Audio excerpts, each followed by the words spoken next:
The night that changed everything started like any other long shift, with fire on metal and rain on the roof.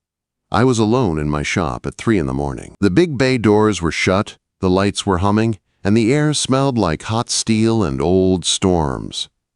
Rain beat on the metal roof in one steady sheet. Somewhere in the dark, a piece of cooling metal ticked as it shrank. I ran my thumb along the weld I had just finished on the fender of a '67 Mustang. The bead was smooth and straight, a clean line holding two tired pieces together. Most people saw that car and saw rust. I saw history. I saw where time and bad roads had hit too hard.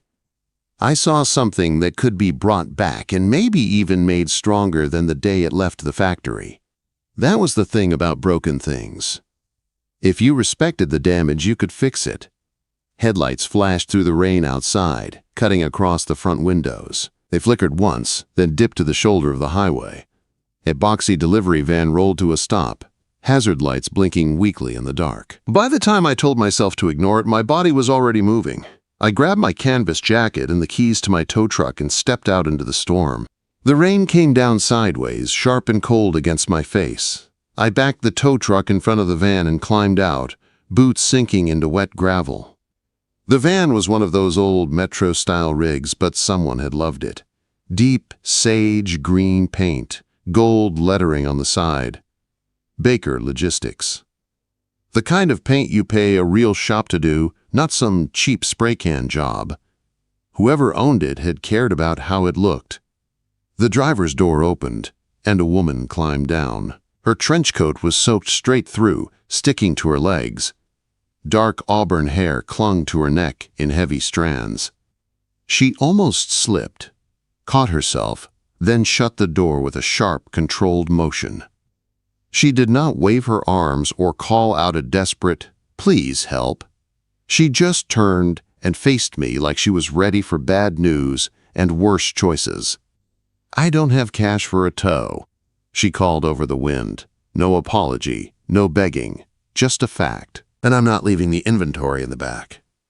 "I didn't ask for cash," I said. My voice sounded rough after hours of silence. "I've got a shop half a mile up. We get you off the road before somebody plows into you. Your alternator is dead. And by the smell, your water pump locked up and snapped the belt. You're not going anywhere tonight." Her eyes narrowed like she was measuring me instead of the storm, grease-stained jacket, boots that had seen too many winters. A mechanic in the middle of the night, offering help without posting the price. "Key on," I said, holding out my hand and wiping the worst of the grime on my thigh. "I fix old metal. That's it." She paused just long enough to show she understood the risk. Then she took my hand. Her grip was cold but steady. "Eleanor," she said. "And if you scratch the bumper, I will bill you for the paint." A corner of my mouth lifted. Understood. I hooked up the winch cable and pulled the van into my bay. Under the bright fluorescent lights, the damage looked even worse. Steam leaked out around the grill. Water dripped off the frame onto the concrete. Eleanor stood by my workbench with her arms folded tight across her chest. Quick shivers ran through her, but she kept her back straight. She did not seem afraid of the tools or the lifts. She just watched. I popped the hood. It was a mess. A shiny alternator sat up front, bright silver. Too bright.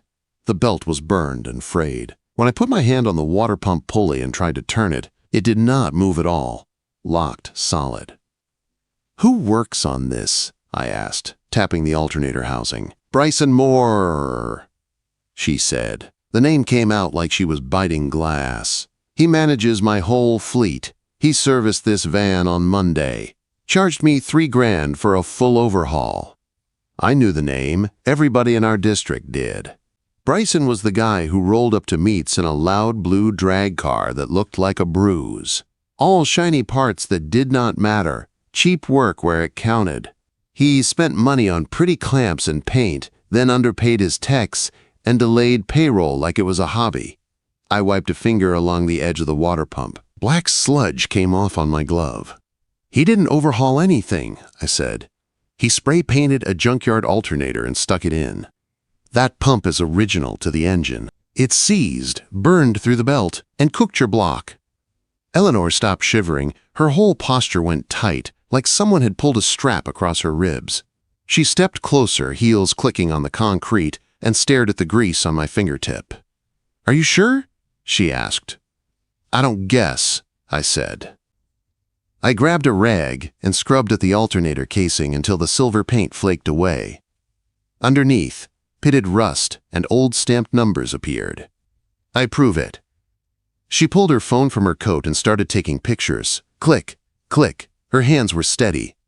There was control there, the kind that comes from having to hold it together for a long time. "Can you fix it?" she asked, eyes still on the metal. "Tonight?" "No," I said. "I need parts. But I can get it running better than he did by Tuesday." Quote. She let out one long breath and pushed a wet strand of hair behind her ear, like that small, neat motion could hold everything else in place. "Tuesday," she repeated. "I have a wedding contract on Saturday. This van has to run." "I'll have it done," I said. It was a promise I should have weighed. But seeing her there, soaked and exhausted and still standing straight, flipped a switch in me. My hands wanted to move. My brain wanted to solve the problem. "I can't pay you until that contract clears," she said, her chin lifted. Not defiant, just determined. "I don't take charity. I'll sign a note." With interest. Pride, sharp and clean, fear right behind it. "Bryson can make your life hard if you call him out," I said. "He holds my service agreement," she answered. "If I use a mechanic who isn't on his list, he can say I broke the contract and call a lien on the fleet. 40,000 due at once. He's been waiting for an excuse." There it was, the real trap, paper and fine print. "Pay for the parts up front," I said. "Labor when you get paid." She met my eyes. I saw the calculation pass through her face. Risk, cost, options. And she nodded. "Deal," she said. By the time I locked up the bay for the night, Eleanor was wrapped in an old wool blanket I kept for late jobs. She sat on a stool near the workbench, laptop open, tapping through spreadsheets. She had found the one clear corner of my cluttered space and turned it into an office like she had done it 100 times before. "I can't lose that contract," she said, still looking at the screen. "If I lose it, I lose the fleet." "I'm not letting the van fail," I said. Her fingers paused over the keys. She looked up for a second, eyes meeting mine, then went back to work. It wasn't a soft look. It wasn't gratitude. It was acceptance, with the careful edge of someone who had learned that help always came with strings. I ordered parts before dawn. A real alternator, new water pump, belt, tensioner, hoses, clamps. I printed every receipt on my shop letterhead and stapled them into a folder. Evidence. Protection. Habit. On Tuesday afternoon, Eleanor came back. This time she wore a cream-knit cardigan over a simple dress, her hair dry and pulled over one shoulder. She set a cashier's check for the parts and a folded promise note on my workbench with a neat motion. "You document everything," she said, looking at the folder. "I learned to," I said. "Some people make a living off gaps." "So does Bryson," she muttered.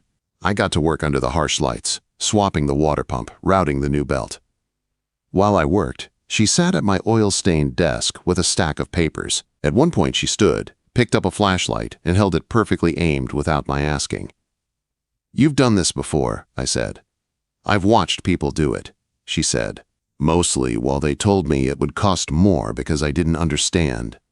"You understand enough," I said. She gave me a small, quick curve of her mouth, not a big smile, just a crack in the wall.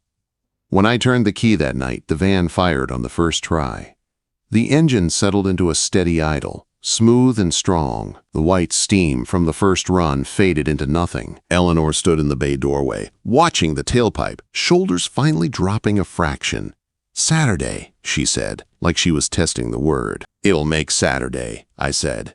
She stepped forward and held out her hand again. "Thank you, Keon," she said. No flattery, no show. Just a clean sentence from someone who meant it. I shook her hand, and this time, the contact lasted a second longer than it needed to. Not romantic yet. Not exactly. Just two people who had seen enough damage to know when something real was starting to form. And I had no idea that fixing her van was only the first thing she would ask me to help her rebuild. By Wednesday, the rain finally broke. Morning light came through the shop windows in a pale strip. The streets outside still shined from last night's storm, but for the first time in weeks, the sky over Seattle was mostly clear. I was halfway through a brake job when my phone buzzed. It was a text from Eleanor. She sent nothing but an address and a short line. "Come by if you can." I wiped my hands, closed the bay, and drove out. Her place was a small white house at the edge of a quiet neighborhood. There was a short fence and a narrow driveway. What caught my eye first was the garden along the porch. Even in the cold, someone had fought to keep color there. Small flowers, dark soil, neat rows. Eleanor was crouched by the flower bed, pressing soil around a new plant. She wore patterned gardening gloves, shorts, and a simple tank top under her usual cardigan. Her hair was pulled over one shoulder, dry now, with a few pieces falling loose around her face. I stepped through the gate. The gravel shifted under my boots. "You found it," she said without looking up. "I followed directions," I said. She let out a short breath that was close to a laugh. Then she brushed dirt off her gloves and stood. Her gaze came up and met mine, steady and direct. "Bryson called this morning," she said. "He asked why my van wasn't at his shop." "What did you tell him?" I asked. "That I used a different mechanic," she said. Her jaw tightened. "He threatened the lien." Quote, I leaned my shoulder against the fence, keeping my hands loose at my sides. "And?" I asked. "I told him I have receipts and photos," she said, "and that if he pushes, I push back." She watched me like she was waiting for my judgment. I did not give any. Instead, she asked a question I did not see coming. "Do you like women who've been through life?" she said. The words were not soft, not a joke. They landed between us like a test. I looked at the dirt under her nails, the way her shoulders stayed straight, the garden she was keeping alive around a house she was clearly fighting to hold. "I like someone like you," I said. Eleanor swallowed once. She did not blush. She did not smile. She just nodded, like she was filing that answer away somewhere important. "Then you should see this," she said. Inside, her house smelled gently of cedar and dried herbs. A kettle hummed on the stove. The kitchen was small but clean. Everything had a place. She poured 2 mugs of tea, something herbal and sharp. No sugar. No asking what I preferred. She slid 1 mug toward me and pushed a dish towel across the counter. "Your hands," she said. "You'll leave oil on my paperwork." She was right. I wiped my palms until they were dry. Eleanor opened her laptop and turned the screen toward me. A spreadsheet filled the display, row after row of payments and dates. Vendor names. Service codes. Amounts that looked wrong for the jobs listed. "He billed me for brake lines last month," she said, tapping the screen. "Fuel filters. Full inspections. And none of these vans were down." "Service at night?" I asked. She nodded. "He said it kept us on schedule." Efficient, I thought. Or hiding. "I need to inspect everything," I said. "If we do that, he calls the lien," she said. "He will say I broke the agreement by using you instead of his shop." "We do not break the agreement," I said. "We prove the agreement is fraudulent." Her eyes narrowed a little, thinking. "How?" she asked. I took my card out of my wallet and set it on the counter. "You hire me as an independent inspector," I said. "A safety audit. You document that you are protecting your drivers and your clients. If he tries to punish that, he looks like he is punishing safety." She tapped her fingers on the counter in a steady rhythm. Fear was there, but so was fight. "I can do that," she said finally. That night, I did not go home. I did not like leaving her van alone and half-stripped in the bay. I rolled out the cot in my loft above the shop, listened to the building settle, and watched shadows from passing cars move across the ceiling. Down below, Eleanor's van sat on stands, each part tagged and labeled. Honest metal. No fresh paint to hide the age. In the morning, Eleanor came through the bay door in black jeans, boots, and that same cardigan, folded over one arm. She carried a clipboard. "I printed an audit letter," she said, holding it up. "Official request for a safety inspection, signed and dated." "Good," I said. "We start with the vans that keep your contracts alive." The next 2 days were not a blur. They were slow and exact. I slid under chassis after chassis, flashlight between my teeth. I traced brake lines and fuel lines with my fingers. I checked filters, pads, hoses. I called out part numbers, and Eleanor wrote them down in neat block letters on her clipboard. "Rear brake pads, 3 millimeters," I said from under one van. Eleanor sat on a stool beside me, pen ready. "Invoice says new pads last month," she said. "They lied," I said.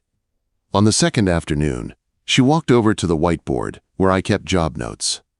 She studied my messy list for a second, then picked up a marker and rewrote it in clean lines.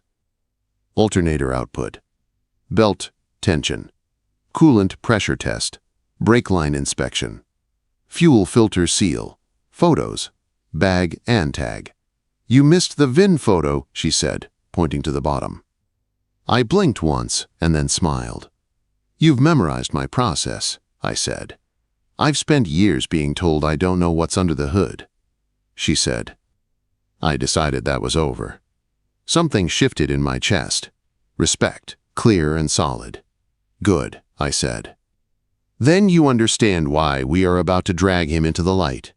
That Thursday night, we finally stopped moving around 11:17 p.m. The shop was quiet again, engines ticking as they cooled. Outside, the street was wet and dark. The city hummed in the distance. We sat on the tailgate of my tow truck, sharing cheap takeout from a white container. Steam rose into the cold air.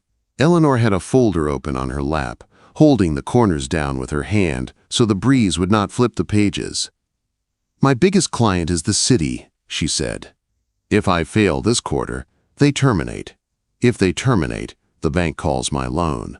If the bank calls it, Bryson buys my fleet for pennies." Her voice stayed steady, but her fingers pressed hard enough into the paper to leave small marks. I wiped the grease from my hands, more carefully this time. When I was sure my palms were clean, I leaned closer and pointed to a line on the contract. "He is draining you," I said, "but he is also leaving a trail." Eleanor's eyes flicked to my hands, then to my face. "People always tell me to rest," she said in a low voice. "No one tells me how." "We rest when it is safe," I said. She did not argue. She took a bite of food, chewed slowly, then exhaled. "I hate that you are right," she said. "I know," I answered.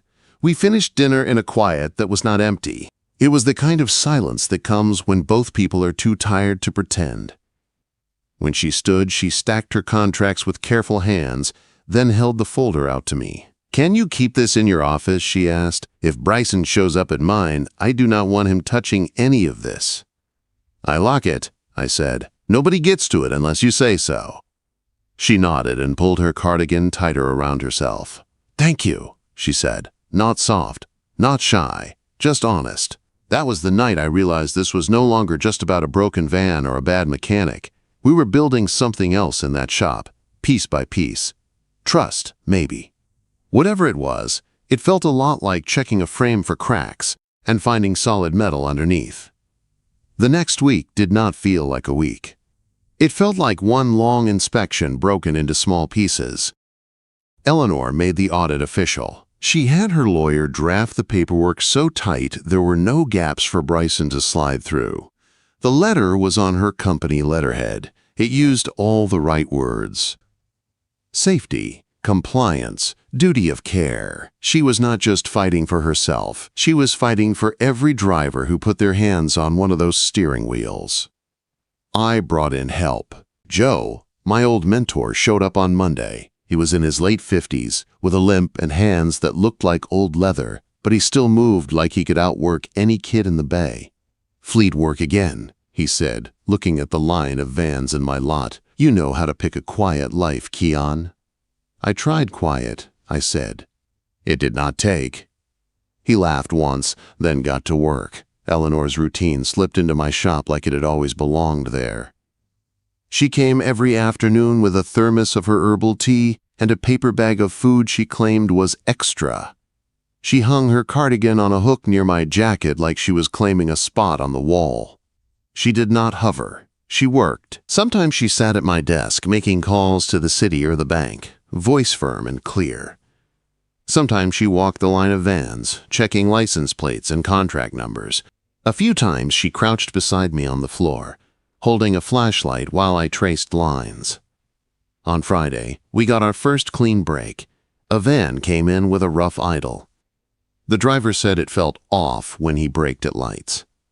Nothing big yet, but it was there.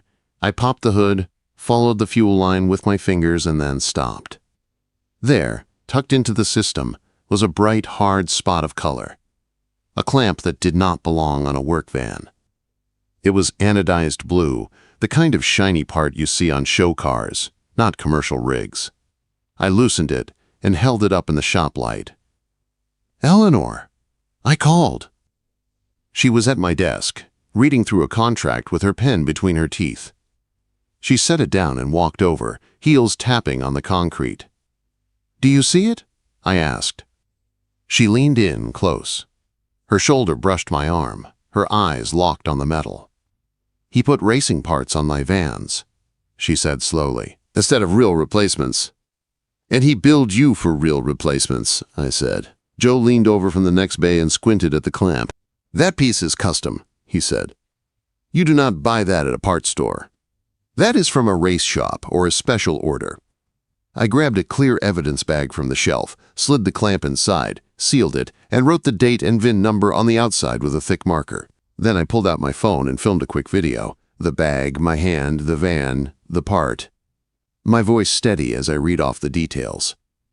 "Chain of custody," I said. Eleanor's breath hitched once.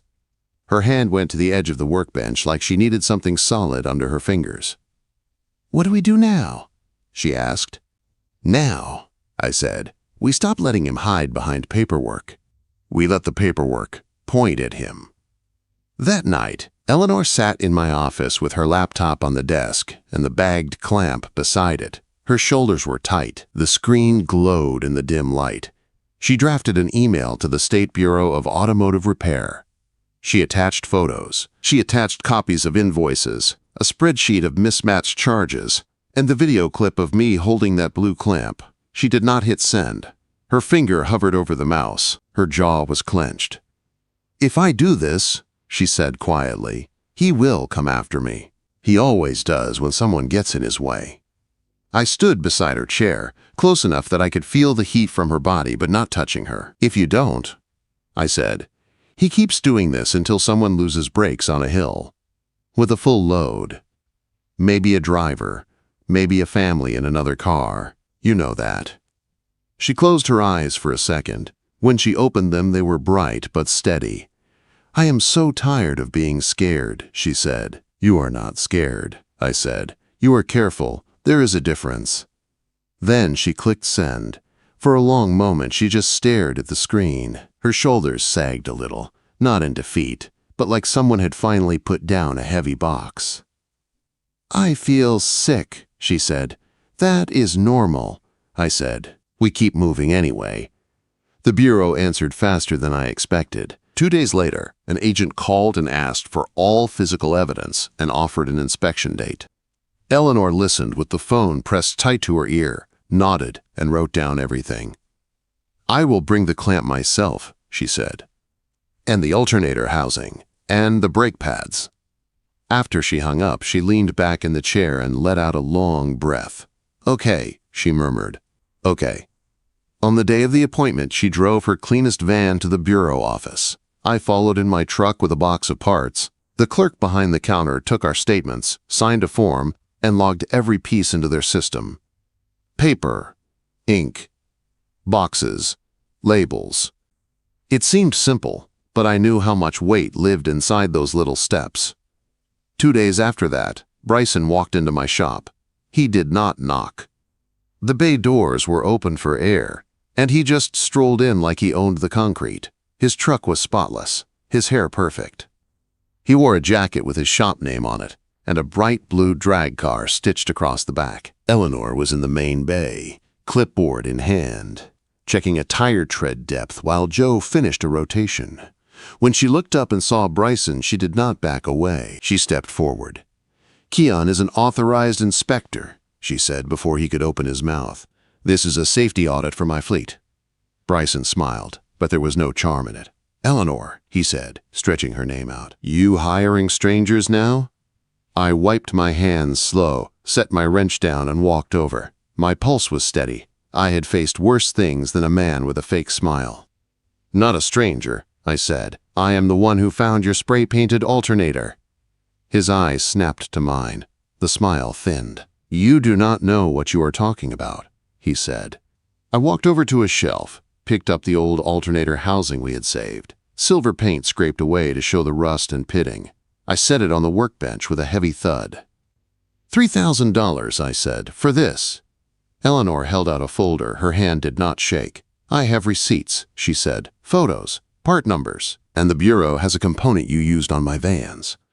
For a moment, Bryson's gaze slid to the folder, then to the alternator, then back to her face. I saw the flicker, not guilt. Not yet. Just realization that his game was not as quiet as he thought. "You do not want to do this," he said, dropping his voice as he stepped closer to her. "I can call that lane and take your fleet. You know I can." Eleanor lifted her chin. Her shoulders were square. "If you try," she said, "my attorney files for an order based on retaliation against a safety audit. You can explain to a judge why you are punishing me for following the law." His smile cracked for real this time. He turned his attention back to me. "You think you are a hero," he said. I did not raise my voice. I did not move fast. I just stepped between him and Eleanor, like I was filling the space I was always meant to stand in. "I think you are a risk," I said. "And I fix risks." His nostrils flared. For a second I thought he might swing. Then he backed up with his hands raised just enough to show he was calm. Quote, "This is not over," he said. He turned and walked out, shoulders tight, jaw clenched. The shop was quiet after he left. All I could hear was the tick of a cooling engine and Joe muttering under his breath in the next bay. Eleanor did not move. She was staring at the empty space where Bryson had been standing. Her fingers were clenched around her clipboard so hard her knuckles were white. "You stood in front of me," she said at last, her voice low. "That is what I do," I said. Her eyes lifted to mine. "Why?" she asked. I could have given a long speech. I did not. "Because you showed up in a storm and did not ask for pity," I said. "Because he is wrong, and because I do not like people who hunt for excuses to hurt others." Something in her face softened, only for a second, but I saw it. "I am going to win," she said. "I know," I said. I believed it. I just did not know yet what it was going to cost her, or what it would cost us before it was over. The sabotage came 2 nights after Bryson walked out of my shop. Eleanor left just before midnight in one of her vans. I watched the taillights fade past the bay doors and went upstairs to shut down the loft. I had one boot off when my phone rang. Her name lit up the screen. "Keon," she said when I answered. Her voice was tight and flat at the same time. "The brakes." Cold went straight through my chest. "Where are you?" I asked. 2 blocks from your shop," she said. "I got it stopped. Barely." "I'm coming," I said. I did not bother with my other boot. I jammed it on, half-tied, grabbed my keys, and ran. Her van sat half up on the curb, hazard lights blinking in the wet dark. Rain fell in a hard sheet again, bouncing off the hood and the street. Eleanor was standing by the front bumper without a coat, hair sticking to her cheeks, both hands braced on the metal like she was holding the van in place by will. I slid under the chassis with my flashlight. It did not take long to see it. The rear brake line had been cut. Clean. Not worn, not rust. A cut as sharp as a knife. Eleanor crouched beside me, water soaking into her sleeves. She did not gasp. She did not cry. She just stared. "He did this," she said. "He ordered it," I said. "Someone did the hands-on work." I slid out and stood, rain running down my neck. My voice stayed calm because hers could not shake right now. "You are not driving anything tonight," I said. "You are coming back to the shop. You are coming to the loft." She opened her mouth like she wanted to argue. Then her eyes drifted back to the cut line, and I saw the fight in her shoulders go from tight to something else. "Okay," she said. That one word held more trust than any thank you she had ever given me. Back at the shop, I pulled the van inside, shut the bay doors, and locked them. Then I checked the side door, the windows, and the back gate. Old habits from another life came back strong. Eleanor stood in the loft doorway, arms wrapped around herself, cardigan wet and clinging. "You can take the cot," I said. "I will stay up and work." She shook her head. "I can't be alone," she said. "No drama, just truth. Not after that, not tonight." I nodded once. "Then you take the bed," I said. "I'll sleep up here in the chair." Quote. She looked at the small ladder to the loft, then back at me. "Together," she said. It was not a demand. It was a question from someone who had run out of safe rooms. I held her gaze. "Together," I said. We climbed into the loft. The space was small, barely more than a low ceiling, a mattress, and a lamp. It smelled like old wood and a little like engine oil that never quite washed out. Eleanor slid under the blanket and lay on her side, stiff as a board. I lay next to her, on my back, hands folded over my chest, leaving space between us. She took a few short breaths. Then she shifted, turned toward me. Her forehead found my chest like a magnet. Her arms wrapped around my waist with more strength than I expected. I wrapped one arm around her back, firm and steady, and placed my other hand on her shoulder. "You're okay," I said. "You're here. We caught it." Her fingers tightened in my shirt. After a moment, she tipped her face up. Her eyes searched mine in the dim light. "Kihan," she whispered. I did not rush. I did not lean down first. I waited. She lifted herself on one elbow and closed the distance on her own. The kiss was slow and sure. Not wild, not frantic. It tasted like rain and fear and relief, and something softer that had been waiting between us since that first night in the storm. Her hand slid to the back of my neck, fingers curling there, a clear signal that this was what she wanted. I held her waist, kept the pressure gentle, let her set the pace. For a few breaths, the world narrowed to the sound of rain on the roof and the steady beat of her heart under my hand. When we parted, she stayed close, forehead resting against my jaw. "I'm so tired of doing everything alone," she said. "You're not alone anymore," I said. "Not in this." She relaxed against me, just a little. We fell asleep like that, in a cramped loft over a shop full of broken machines. In the morning, there was no time to be soft. I rebuilt every brake line on that van with Joe's help.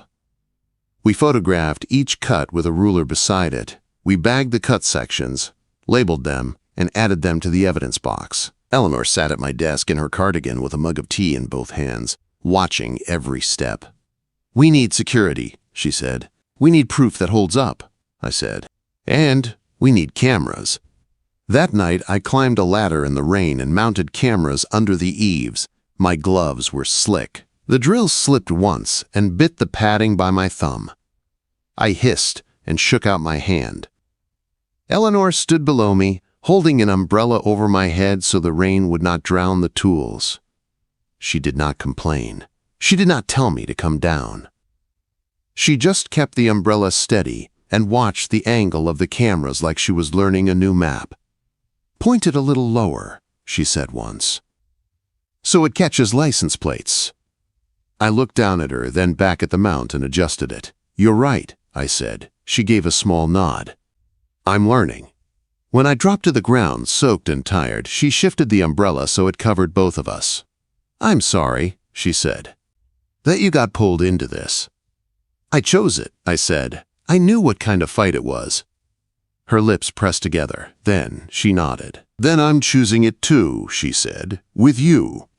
Days turned into a pattern, inspections, evidence logs, calls with lawyers in the bureau.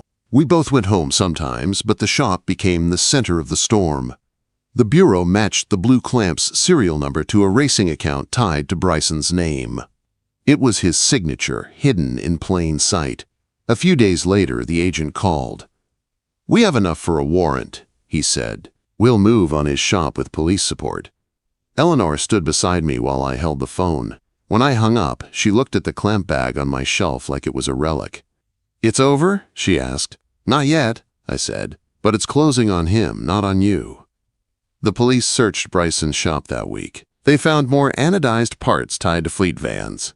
They found fake invoices and cut tools that matched the damage on Eleanor's lines. Bryson was arrested for fraud and tampering. The win did not feel like fireworks. It felt like the first clear breath after you have been underwater too long. The real victory came the morning Eleanor's fleet rolled out again. It was a clear December day. Cold, but bright. The lot in front of my shop was full of white vans with Baker Logistics on the side, engines idling smooth. Drivers leaned on fenders, laughing, not watching the road for a breakdown. The oldest van, the sage green Metro, sat in front of the bay, paint shining in the winter sun. Baker won, the one her father had started with. Eleanor stood near the front bumper talking to a city rep, a senator, and one of her bigger clients. She wore a navy suit and low heels. Her cardigan was draped over her arm instead of around her shoulders. Her hair was pinned up, a few soft pieces loose by design. I stayed in the shadow of the bay door, wiping my hands on a rag. I did not want to break the scene. It was her moment. She looked over once and saw me. Then she stopped mid-sentence. "Excuse me," she told the group, and walked away from them toward me without rushing. Every eye in the lot followed her. She stopped right in front of me. "What are you doing over here?" she asked. "Just checking the idol," I said. "You have big people to impress." Quote, "I do," she said. Her eyes did not leave mine, starting with you. She reached into her briefcase and took out a thick document. She held it up with both hands. "Partnership agreement," she said. 50-50. You run fleet maintenance and the restoration side. I run logistics. We buy the building together. We own the trucks together." I looked at the papers, then at her. "You don't have to do this," I said quietly. "You already cleared your name. You could walk away clean." "Yes," she said. Her voice was just loud enough for the nearby clients to hear. "I could, but I am not going back to doing this alone." She stepped a little closer and lowered her voice for me only. "You are the man who stood between me and someone who tried to break me," she said. "You fixed what mattered, not just the metal. I want to build the next part with you." She signed the agreement right there on the hood of Baker 1. Strong, clear strokes. Then she handed me the pen. I did not rush. I let the weight of it settle. Then I signed next to her. Eleanor smiled, small and real. Then her face softened in a way I had only seen late at night in the loft. "I asked you something in my garden," she said. "Do you remember?" "I do," I said. "You asked if I like women who've been through life."